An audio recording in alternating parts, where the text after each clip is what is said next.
Hi, Dr. Wood. My name is Dawn Godwin, and also known as Sharon Godwin, and this is my Psych 516 midterm presentation assignment. So, in question one, you asked us to give an example of a recent historic event that has changed the course of research in organizational psychology. The textbook listed three, I think three. I'm going to use communications technology as the example. Communications technology includes stuff like increased accessibility to the internet, email use, social media, cloud computing, all of the different smart devices that we have. All of these things have changed the way the workplace looks, but also the way that we do our work. It used to be that we would go to a brick and mortar, you would do your job, at the end of your shift, you would go home. There was a very clear delineation between home and work. Now, people work in virtual teams, in virtual environments. They may not see their manager in person. They may not see their teammates in person. When they meet, meetings may be conducted online or via video conferencing, things like that.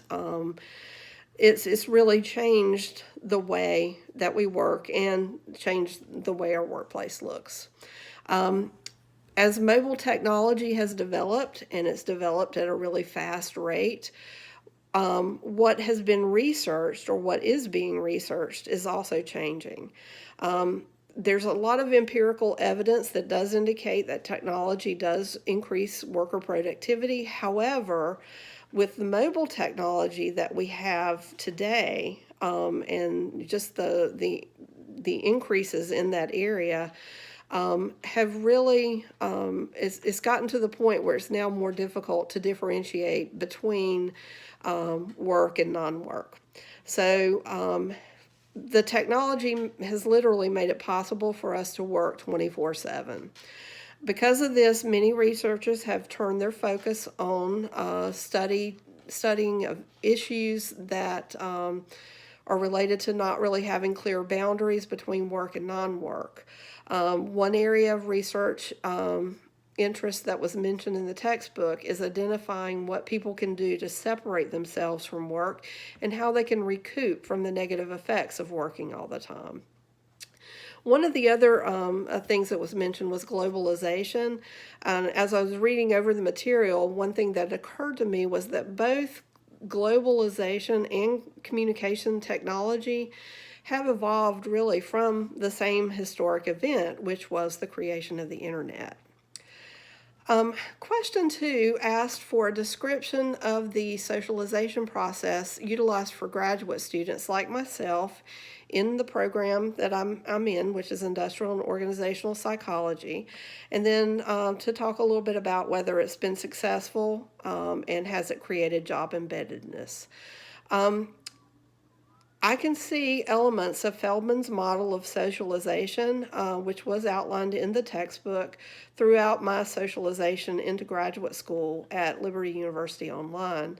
In the anticipatory stage, I was provided information through a lot of different mechanisms in a lot of different formats. Sometimes it was online, had stuff mailed to my home, email. Had access to academic advisors and admissions counselors, all of that to determine if the school and the program fit my needs, if it was what I wanted.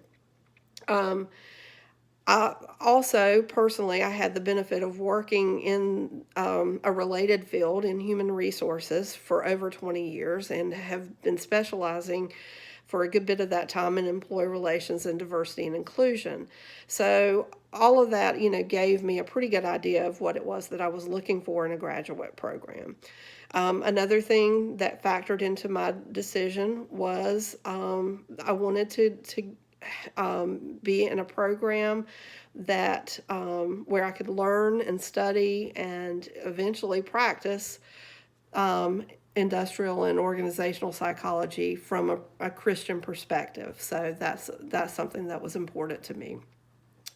In the encounter phase, that started last June in 2019 when I became a student. And I started taking my first classes. Several things were helpful in helping me to transition back into school. First of all, academic counselors were readily available, so if I needed to talk to someone, I could. Professors and then other supplemental instruction staff always made sure to keep me informed about all the resources that were available through student affairs or other online support services that were provided. We were given access to a tutorial on how to navigate Blackboard. That may seem pretty minor, but that's actually something that was very important because Blackboard is one of our main mechanisms for communicating when we're an online student. Information on the code of conduct, student expectations, academic integrity, all of those things are presented each time we take a course. That's on our checklist. We have to complete that. Also, some of the core values of Liberty University and the bigger mission of developing Christ-centered people who impact the world. All of that's made clear, when you start taking classes. As far as the academic program in industrial and organizational psychology, the program has been structured in such a way that I was made aware of certain expectations that apply to the whole program that, are something I'm going to have to know from one course to the next. And all of that was I was made aware of all of that during the first two courses that I took. An example is the expectation that we use APA format for all of our assignments. The first two classes that I took were social psychology and research methods and statistics. Both of those classes spent considerable time on APA formatting, and what I learned in those classes has helped me feel more confident as I've continued and taken other classes with APA formatting. I think at this stage it's safe to say that I'm probably in the change and acquisitions phase now.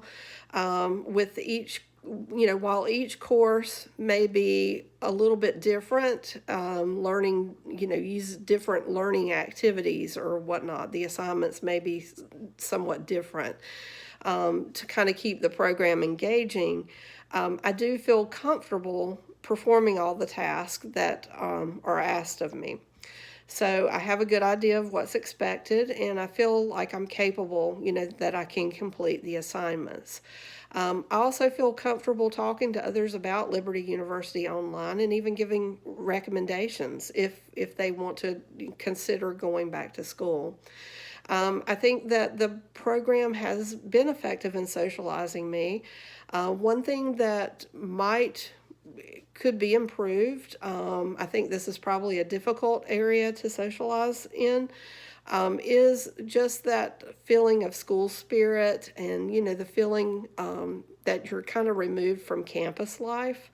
I think for some online students, the first time they will ever visit the Liberty University campus will be when they attend their graduation.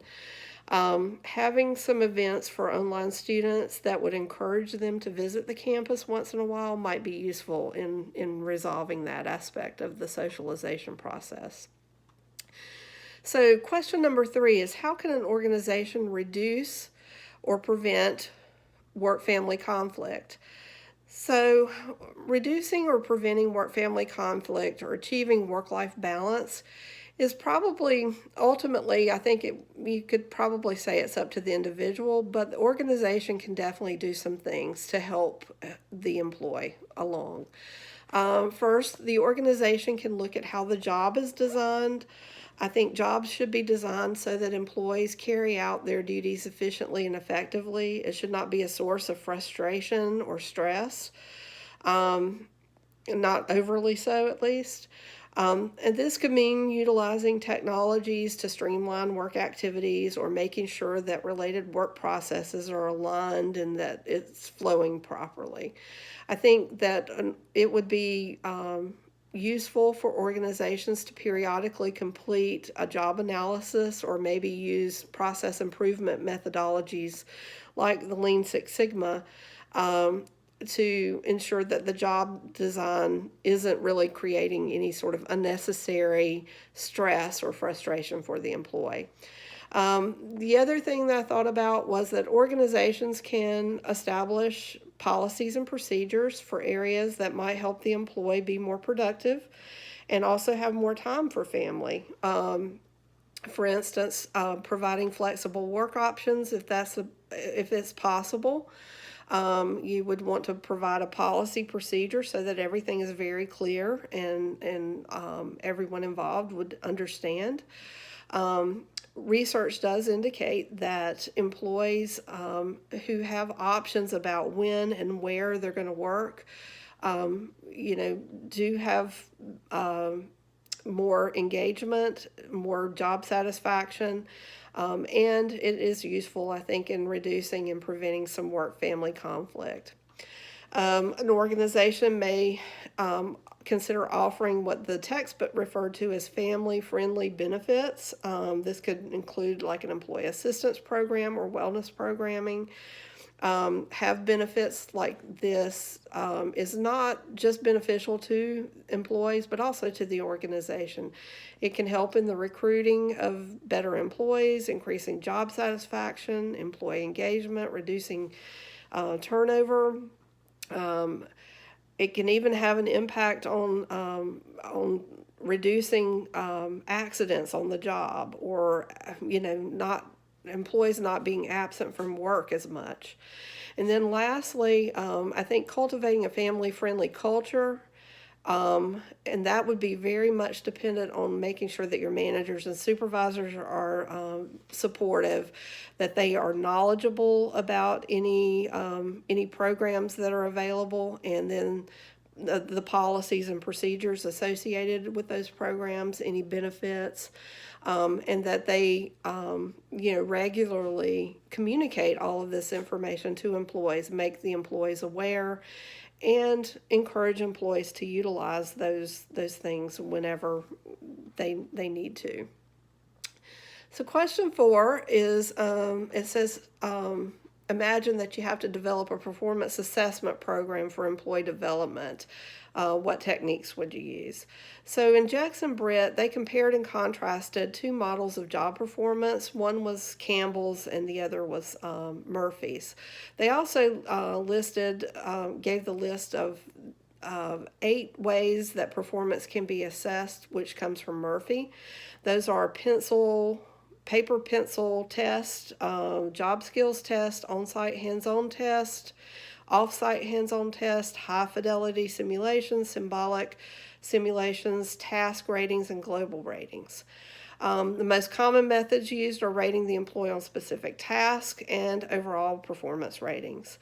Of course, with ratings, there can be errors, biases, different things like that can come into play. There are a lot of different reasons for errors. Even when you use more objective performance measures to avoid errors, there can still be errors because you can inadvertently overlook actual job performance if you become fixated on the overall goal. So what I would do is I would recommend using multiple assessment methods when assessing employee performance. I would try to engage the employee to establish 3 to 5 goals that are based on the work that is to be performed during that performance cycle. Under each goal, the primary task necessary to meet the goal would be listed so that actual job performance could be better assessed and the rating would not be based solely on how effective the employee was in meeting the overall goal. In addition to the goals, which would be more technical and specific to the work that's to be performed, I would also assess 3 to 5 core values or behavioral expectations that are that are determined, I think, by the organization's culture. What does the organization value? Since assessing values can be kind of difficult, I would recommend that supervisors regularly utilize one of the feedback methodologies for providing feedback and coaching to employees. I've heard of some of these methods. You have like STAR, ears and ear. Those are some other methods. But I think by making a point to provide regular feedback to the employee throughout the performance cycle, documenting those feedback sessions as they go along, the manager will have that information more readily available to support their assessment of the behavioral expectations when they do the final evaluation. So the last question is, what are some possible common organizational constraints and how could they lead to counterproductive work behaviors? So some organizational constraints that I have experienced while working in state government are severe restrictions on job classification, compensation, reduced or more costly benefits options, ineffective management practices, training programs that really aren't relevant, legislation and policy restrictions, as well as workplace culture. So the restrictions on job classification, compensation, benefits, all of that, that's largely controlled by the legislation, and it makes it challenging sometimes to recruit the best talent. We have insufficient applicant pools. It leads to reposting multiple times. Hiring managers become desperate and they end up hiring a warm body to fill their vacancies. I've actually had them tell me this. People that are hired are more likely prone to be prone to a full range of those counterproductive work behaviors that we read about this week. Also, limited compensation may lead to increased competition between employees, and they may be vying over whatever limited funds are available. This could lead to manipulative and sabotaging behaviors in the workplace. Ineffective managers and supervisors can easily become abusive towards employees. In addition, micromanagement disengages employees. So problems with management can lead to things like absenteeism. Training is something that we use a lot as a preventative measure, but if that training is not really relevant, then it's not going to have that effect. It will not be productive in preventing the undesired behaviors. And then the last one is workplace culture. I think workplace culture is really the guiding force. If the culture is not well defined or if it lacks structure, employees become disengaged. The culture is toxic. Then the message employees receive is that it's okay to be difficult or even hostile towards their coworkers. Government environments may gravitate towards bureaucratic culture, and that can result in a mediocre workforce that lacks commitment and operates with lower standards. Thank you for watching my presentation.